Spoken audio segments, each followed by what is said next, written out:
네, 여러분, 안녕히 주무셨습니까? 좋은 아침입니다.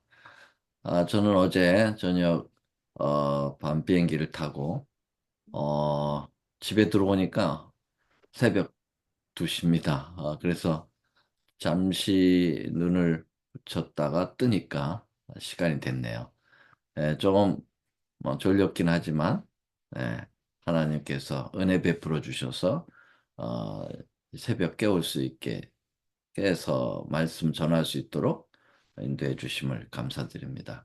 오늘 여러분들께서 이렇게 모두 새벽을 깨워서 주님의 거룩한 말씀 앞에 서게 해 주셔서 우리 하나님 앞에 감사를 드립니다. 에, 지금 화면과 그리고 음성이 제대로 들리고 있습니까? 네, 예, 감사합니다. 이게 컴퓨터를 새롭게 연결했기 때문에 확인 좀 필요하네요. 네. 자, 오늘은 계시록 14장 9번째 시간입니다. 계속해서 우리는 세 천사의 기별, 첫째 천사의 기별을 공부하고 있습니다. 세 천사 기별의 서론격인 14장 6절에 온 나라와 그리고 족속과 방언과 백성에게 전할 기별은 영원한 복음이라고 세 천사의 기별을 그렇게 정의했고요. 어, 이 첫째 천사의 기별에서는 한 복판에 심판하실 시간이 이르렀다 하는 심판이 언급되고 있습니다. 그래서 이 심판은 과연 어떤 심판이라고 말씀하고 있나요? 네, 이것은 어, 재림 때를 이야기하는 것이 아니라 재림 전에 그 이루어지는 조사 심판이라고 언급을 하고 있습니다. 그래서 다니엘 8장 14절의 예언과 첫째 천사의 기별에 나오는 그 심판, 예, 그 심판할 시간이 이르렀다 하는 그 심판은 조사 심판이었다라고 이야기하고 있습니다. 그래서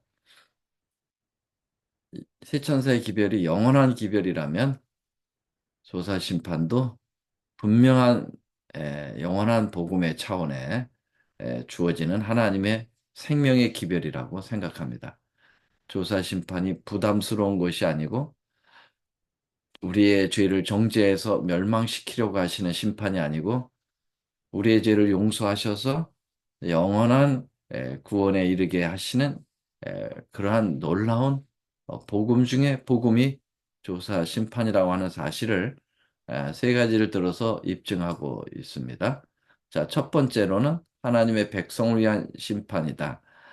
그렇기 때문에 이 조사 심판이 복음이라는 것입니다. 악인의 심판과 의인의 심판, 이 조사 심판이 시기적인 차이가 있다고 그랬어요.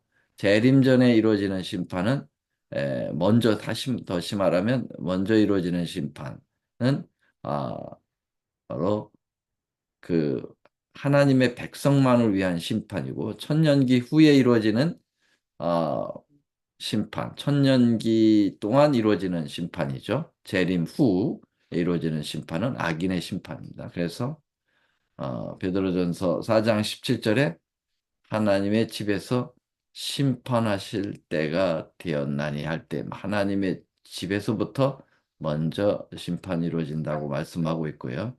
각시대쟁투 480쪽에는 이 조사 심판은 마지막 대속죄와 조사 심판의 날에는 하나님의 백성이라고 공언하는 사람들의 사건만을 다루게 된다라고 말씀드렸습니다. 도표로 볼 때, 어, 재림 전에 이루어지는 의인의 조사 심판, 그리고 천년기 동안 이루어지는 악인의 조사 심판이 이렇게 시기적인 차이를 보이고 있다. 그래서 조사 심판, 재림전 심판은 의인들 구원받아서 하나님의 놀라운 선언을 듣게 되는 사람들에 대한 심판이니까 이건 복음이 아닐 수가 없습니다.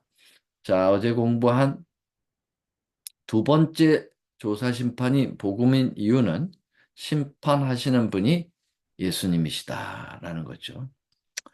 자, 이 세상 법정이나 하나님의 조사 심판 법정이나 구성이 대동소이합니다. 피고는 죄인인 우리다. 여기 나오는 이 죄인은 어,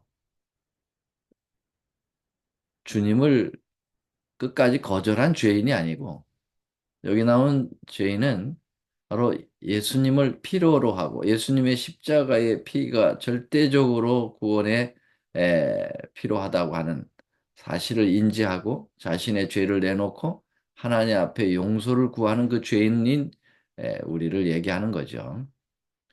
그래서 증인은 천사들과 우주의 거민들이 증인이 될 것이고요. 그 다음에 검사는 율법이라고 그랬습니다. 율법에 준하여 재판이 진행이 되는 겁니다. 예, 세상 법정에도 법이 있죠. 그 법대로 하는 거죠. 자기 마음대로, 검사 마음대로, 재판장 마음대로 하는 게 아니라 법에 준하여 이루어지게 되는 거고요. 그래서 검사가 율법이고, 고소자, 고발자, 참소자는 사단입니다. 사단은 에, 원고가 될 만한 그런 존재가 아니지만 어, 아담과 하와가 범죄함으로 그 권한을 넘겨버렸어요. 예수님께서도 사단을 아, 이 세상의 임금이 되었다고 분명하게 이야기하고 있습니다. 말씀하시고 있어요. 그래서 참소자가 된 거예요. 자, 이렇게 해서 기소된 이 죄인에게 꼭 필요한 직분은 변호사죠. 이 변호사는 누구일까요? 국선 변호사가 아닌 예, 신선 변호사, 하나님 아버지께서 어, 선택하셔서 보내주신 변호사, 변호사 중에 변호사, 가장 위대한 변호사, 그리고 돈 한 푼도 받지 않는 참 좋으신 우리 변호사, 네, 예수 그리스도이시죠. 이분의 변호는 아, 자신을 위한 변호가 아니라 돈 벌기 위한 변호가 아니고 자기의 명예를 위한 변호가 아니라 전적인 피고를 위한 변호, 생명까지 바쳐가면서 모든 죄의 값을 다 지불해 죄인들에게 그 죄의 값을 다 지불해 주시기 위하여 자기의 생명, 창조주의 생명을 바쳐버린 변호사, 바로 예수 그리스도시라고 하는 것입니다. 성경에도 그분이 변호사라고 하는 언급이 여러 번 나온다고 말씀드렸습니다. 여기 요한일서 2장 1절에 보면 나의 자녀들아 내가 이것을 너에게 쓰면 너희로 죄를 범치 않게 하려 함이라 만일 누가 죄를 범하면 아버지 앞에서 우리에게 대원자가 있다고 그랬어요. 대원자는 바로 누구냐? 변호사죠. 변호사는 예수 그리스도시라고 말씀하고 있습니다. 다니엘 7장 이 조사 심판의 광경이라고 하는 사실을 우리는 어제 입증해 드렸습니다. 다니엘 8장과 다니엘 7장의 연계성에 대해서 밝히 말씀드렸습니다.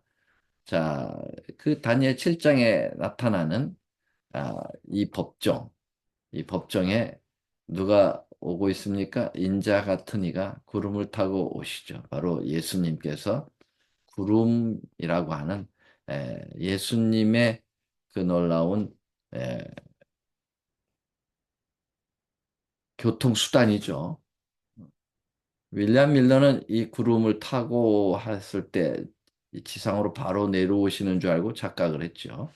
그러나 이 구름을 탄 이 인자 같은 이 예수님께서는 변호를 위하여 하늘 법정으로 출두하시는 장면을 잘 표현되고 있습니다. 자, 그러면 에, 재판장은 누굴까요? 최종 선고를 내는 재판장은 누구일까요? 물론 하나님 아버지겠습니다만은 놀라운 복음이 여기에 있습니다. 바로 에, 아버지께서 그 심판을 어, 직접 다루지 아니하시고 아들에게 맡기셨다. 요한복음 5장 22, 27절에는 또 인자됨을 인하여 심판하는 권세를 주셨다. 로마서 2장 16절에는 예수 그리스도로 말미암아 사람들의 은밀한 것을 심판하신다. 놀라운 일이죠. 여러분, 피고에게 있어서 절대적으로 필요한 존재가 바로 변호사인데 끊임없이 자기 대신 법정 그러한 변호를 통해서 자기의 죄를 소멸시켜주는 그것을 잘 아, 그 설명해서 어, 자기의 죄를 없애게 해주는 변호사. 그렇죠? 이 변호사가 피고에게서는 절대적인데 그 변호사가 재판장이 된다 그러면 그건 절대적 피고에게 유리하고 유리할 뿐만 아니라 그래서 아주 필연적 뭡니까? 승소할 수 있는 그런 구성이죠.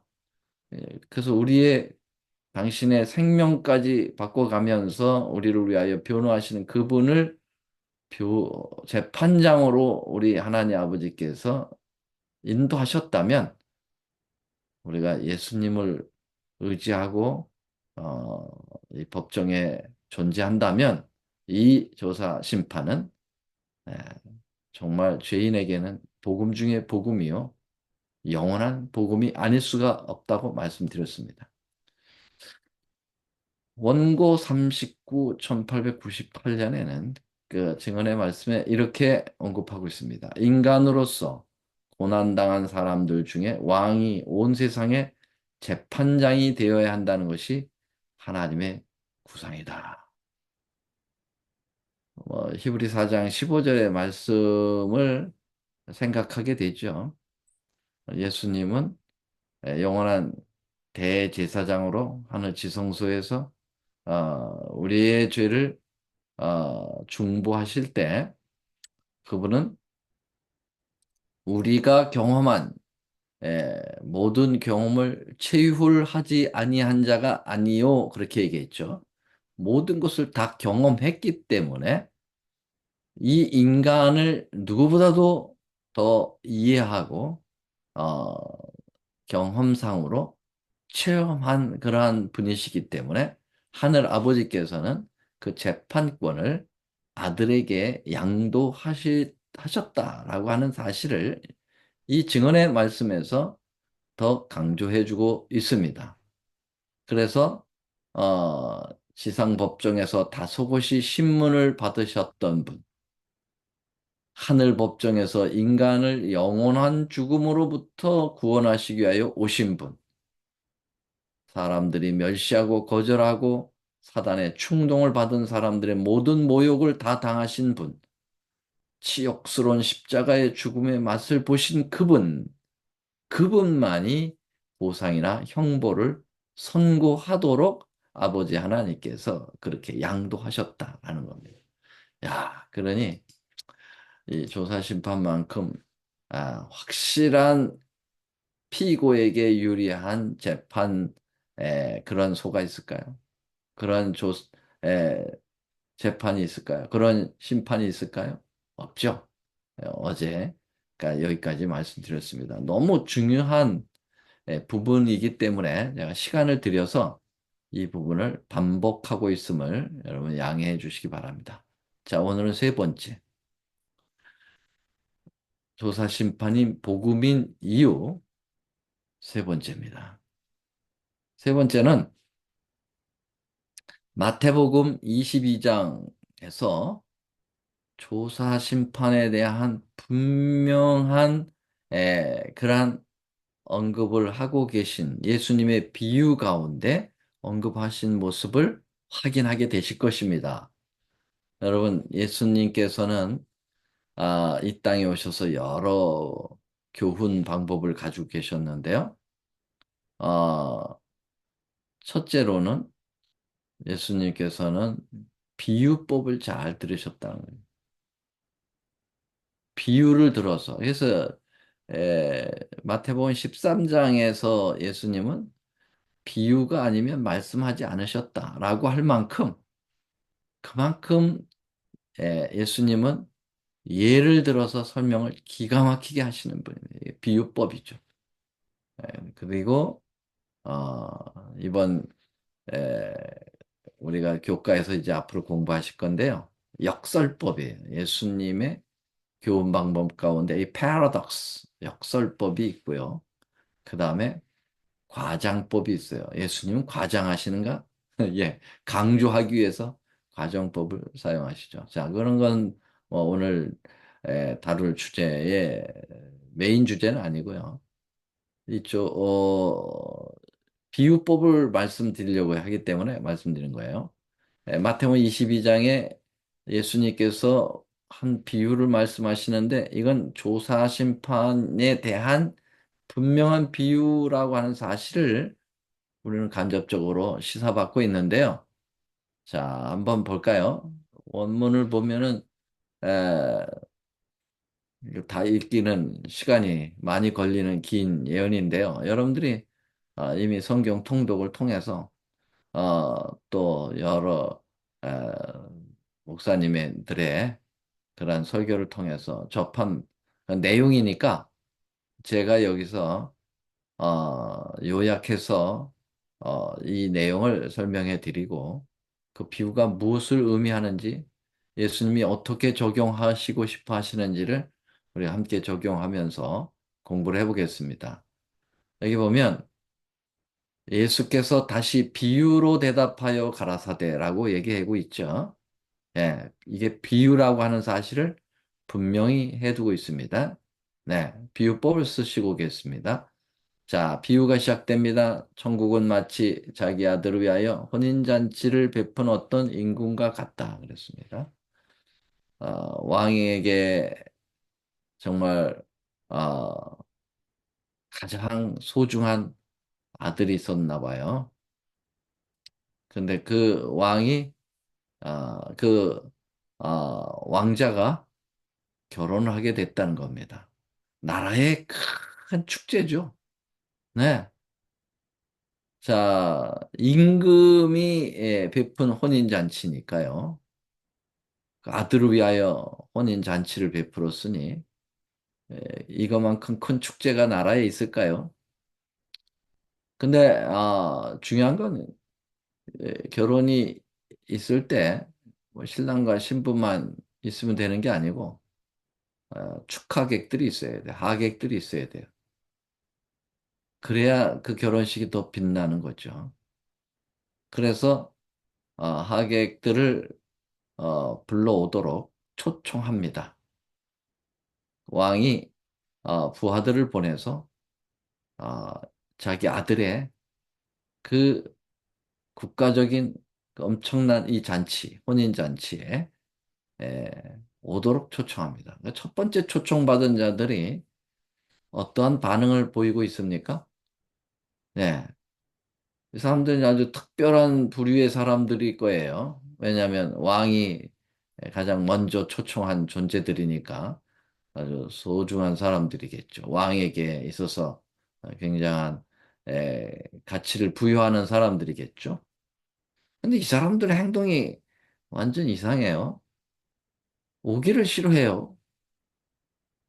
그 참 상식이 벗어나는 일들을 합니다.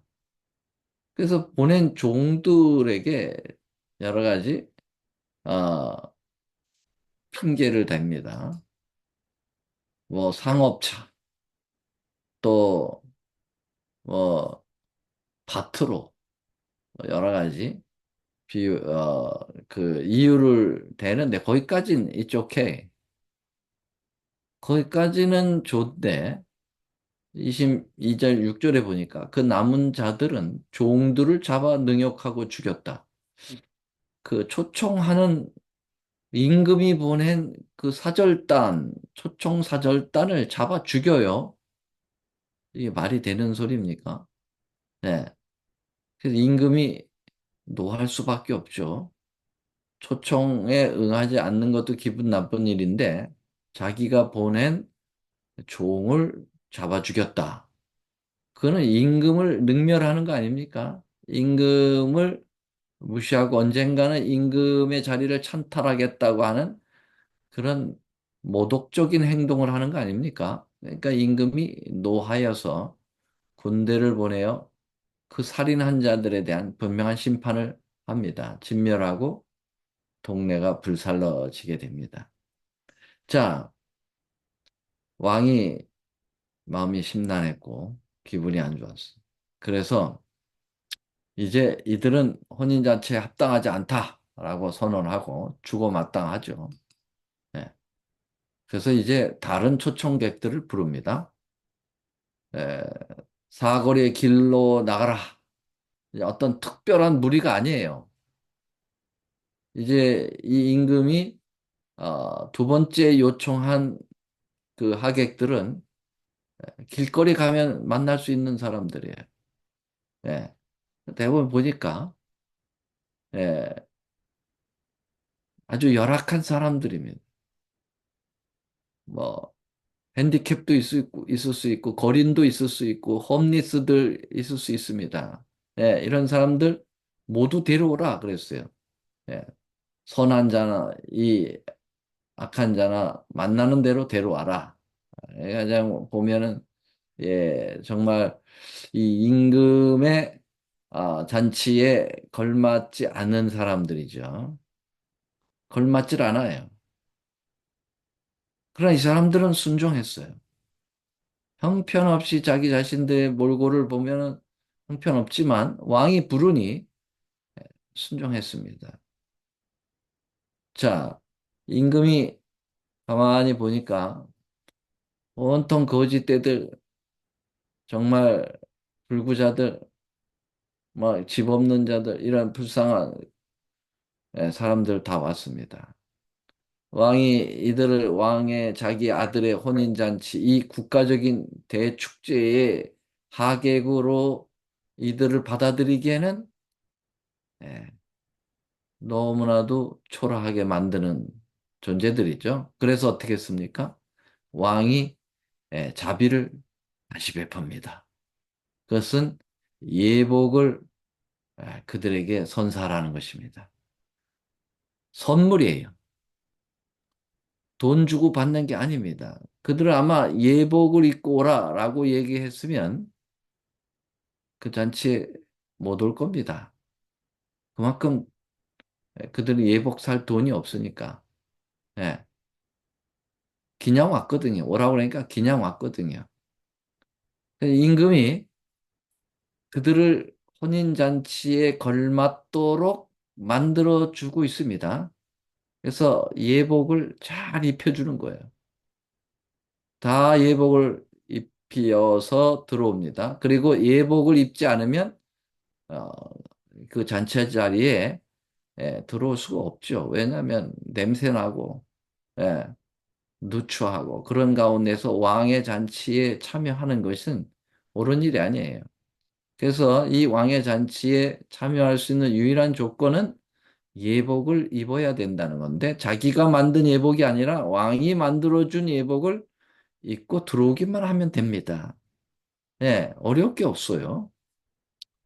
자, 왕은 마지막 이 리셉션에 들어가기 전에 이 축제에 들어가기 전에 마지막 한 단계를 거치는데 그게 바로 뭘까요?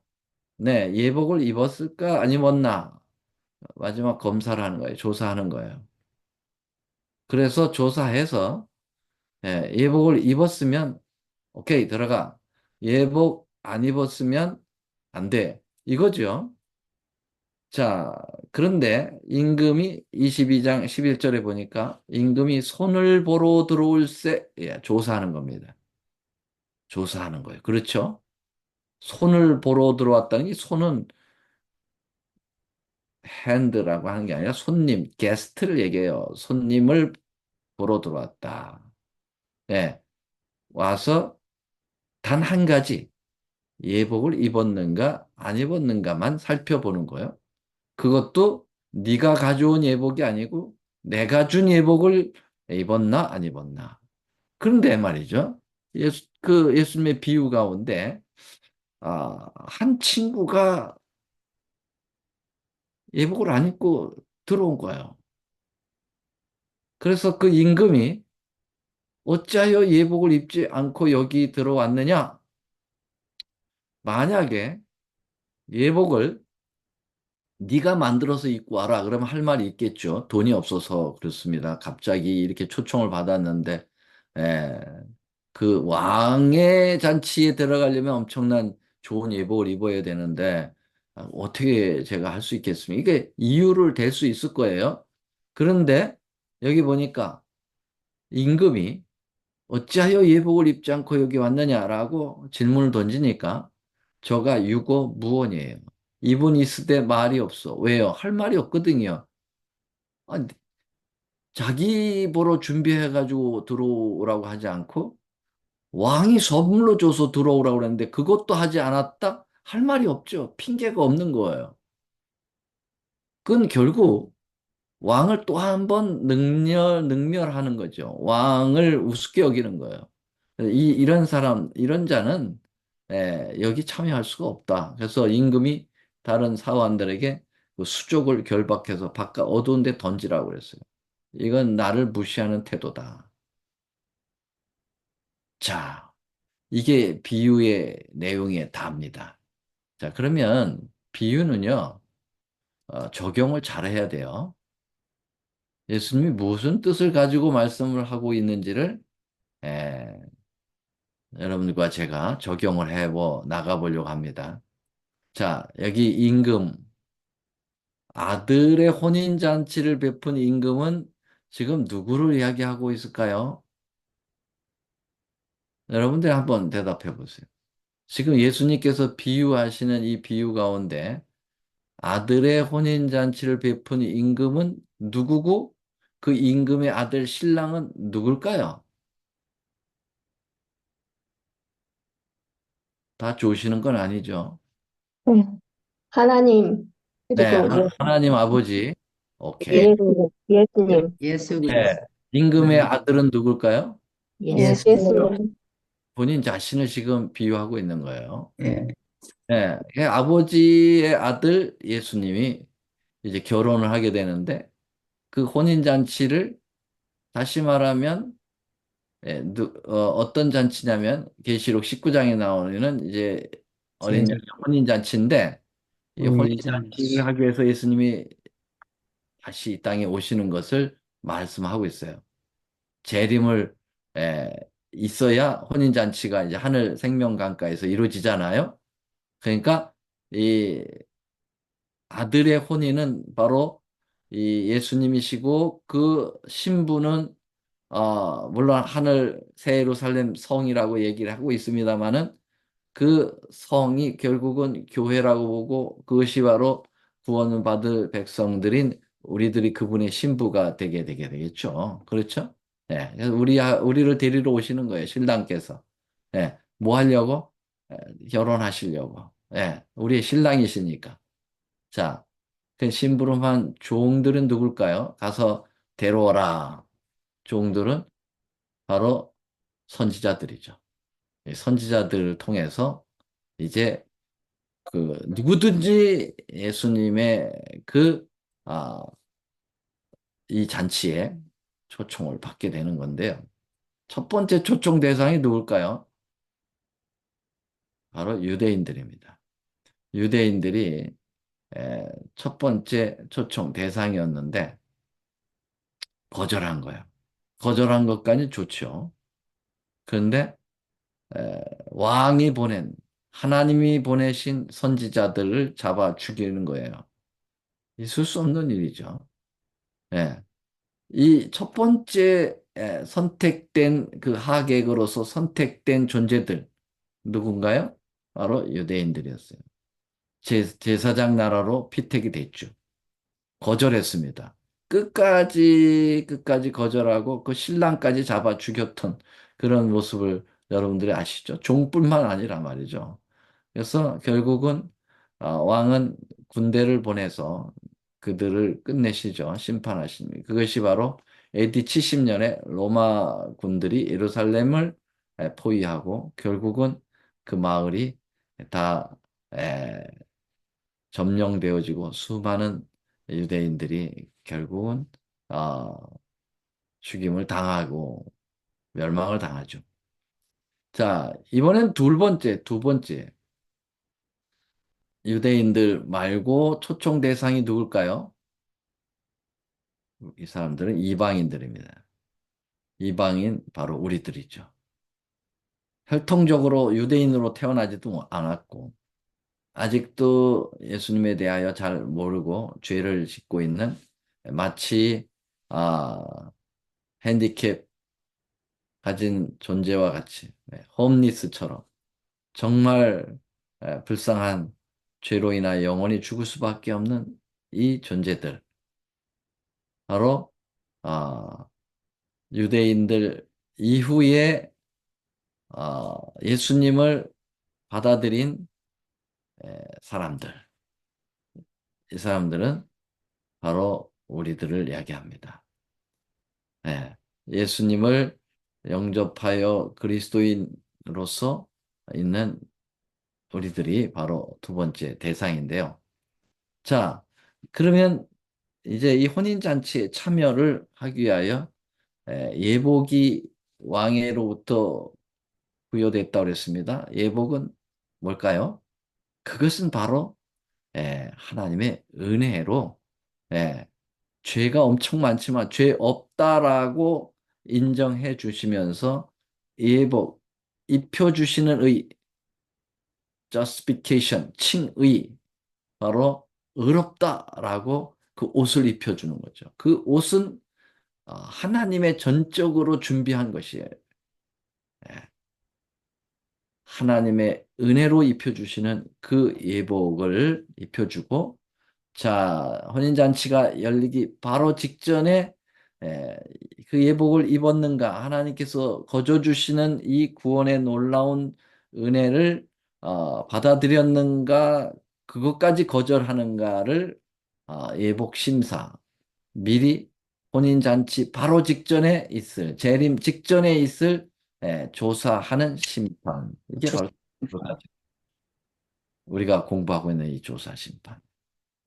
자, 마태복음 22장의 이 비유는 틀림없이 조사 심판에 관한 비유가 틀림없습니다. 정말 자격도 없는 우리를 불러서 당신께서 흘리신 보혈의 피를 가지고 의롭다 인정하여 구원의 옷을 입혀서 에, 하나님의 영원한 구원의 잔치인 어린 양의 혼인 잔치까지 우리를 인도하시는 하나님의 놀라운 복음을 설명하기 위한 비유예요. 이럼에도 불구하고 조사 심판이 없다? 그건 예수님의 에, 그 진리를 노골적으로 거절하는 모습과 다른 바 없습니다. 특별히 이 비유 가운데서 첫 번째 초청 대상자인 에, 유대인들과 다를 바 없죠. 네. 정말 하나님의 이 놀라운 진리를 전하시려고 하시는 예수님의 진리를 거절하고 그것을 그대로 받아들이는 사람을 이단으로 몰고 에, 능멸하고 결국은 영적으로 죽이는 거죠. 그래서 유대인들과 다를 바가 없어요. 일반 개신교인들이 먼저 신앙을 에, 받았는지 몰라요. 그렇죠? 그러나 뭐 재림교회는 가장 늦게 아, 출현됐으니까 말이죠. 예, 먼저 된 자들이죠. 그런데 거절하고 능욕하고 예, 하나님의 진리를 등 돌린 사람들이죠. 자, 계시록 19장 9절에 보면 천사가 내게 말하기를 기록하라. 어린 양의 혼인잔치에 청합을 입은 자들이 복이 있도다. 자, 여기 청함을 입은 자들이 복이 있어요. 근데 끝내는 이 어린 양의 혼인 잔치까지 들어간 것을 얘기합니다. 예, 다 모두에게 다 초청은 있었죠. 그러나 그 초청에 순종하여 그리스도의 거저 주시는 그 의의 옷 예복을 입고 결국 혼인 잔치에 들어가게 되는 자들은 구원의 복이 있는 것이죠. 그게 바로 은혜의 보좌까지 나아가도록 하시는 하나님의 초청이 되는 것이고요. 멀시싯 바로 구원의 자리를 얘기하는 것이고요. 예수께서 그 일을 위해서 먼저 그 앞으로 들어가셨다라고 하는 이 말씀이 거기에 응하게 된 것이고요. 예수님께서 그 길을 먼저 마련하시기 위하여 그 예복을 만드시기 위하여 그 당신의 휘장을 찢어서 그 길을 내셨죠. 십자가에서 그 휘장이 찢어지면서 당신의 육체가 찢어지면서 지성소로 나아가는 그 길, 바로 조사 심판의 그 놀라운 그 현장으로 나아가는 그 길을 예비하신 거예요. 그래서 내가 곧 길이요 진리요 생명이니 나로 말미암지 않고는 에, 아버지께 갈 자가 없다라고 하신 것이죠.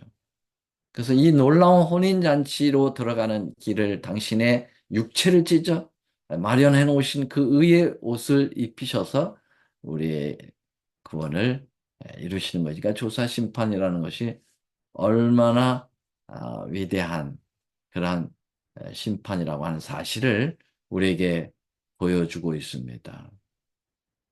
제가 오늘 여기에 좀 가져오질 못했는데요.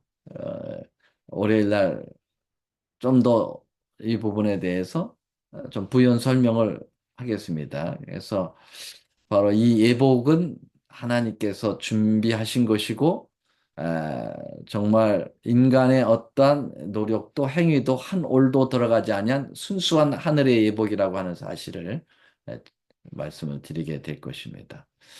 자, 오늘은 여기까지 해서 정말 조사 심판이 얼마나 철저하게 하나님의 복음으로 우리를 인도하시는 그러한 복음인지를 예, 우리 세 가지를 들어서 설명을 드렸습니다. 첫 번째로는 뭐라고요?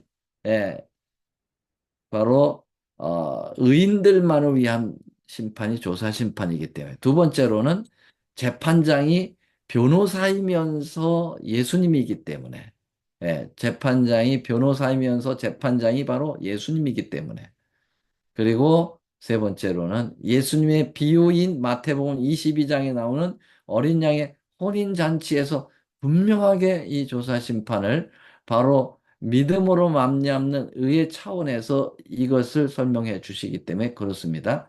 그 부분을 다음 월요일에 조금 더 부연해야 될 것 같습니다. 오늘 시간 여기까지 되겠습니다. 제가 오늘 한 두세 시간 자고 일어나서 하려니까 지금 뭐 꿈속에서 얘기하는 것 같아요. 뭔 얘기를 내가 하고 있는지도 잘 모를 정도로. 그리고 지금 눈이 막 감기고 그래서 혹시 오늘 제가 설명하면서 조금 여러분들에게 올바로 아, 좀 정확하게 제시를 못하는 그런 부분들을 양해해 주시기를 부탁드리겠습니다. 잠깐 머릿속에 기도하겠습니다. 하늘에 계시는 사랑의 아버지 하나님, 은혜를 감사합니다. 우리에게 재림전 심판, 이 조사 심판을 복음으로 이해할 수 있는 영안을 열어주시고 그러한 놀라운 하나님의 또한 계시의 영을 주시니 고맙습니다. 이 놀라운 특권을 저희들 누리고 있사오니 특권을 누리는 것으로 끝나지 않게 하시고 그 복음 가운데의 삶을 그렇게 살도록 도와주시며 그 복음으로서 사는 그 삶의 모습이 사람들에게 진정한 하나님의 의를 전달하는, 선교하는, 전도하는 그러한 역사가 이루어지도록 저희들의 삶을 먼저 그렇게 인도해 주시고 그 안에서의 받은 그 놀라운 하나님의 축복에 감사하고 영광을 주님께 날마다 돌리며 살아가는 저희들이 되도록 인도하시옵기를 우리 구주 예수님의 이름으로 간절히 간절히 기도 올리옵나이다. 아멘. 아멘.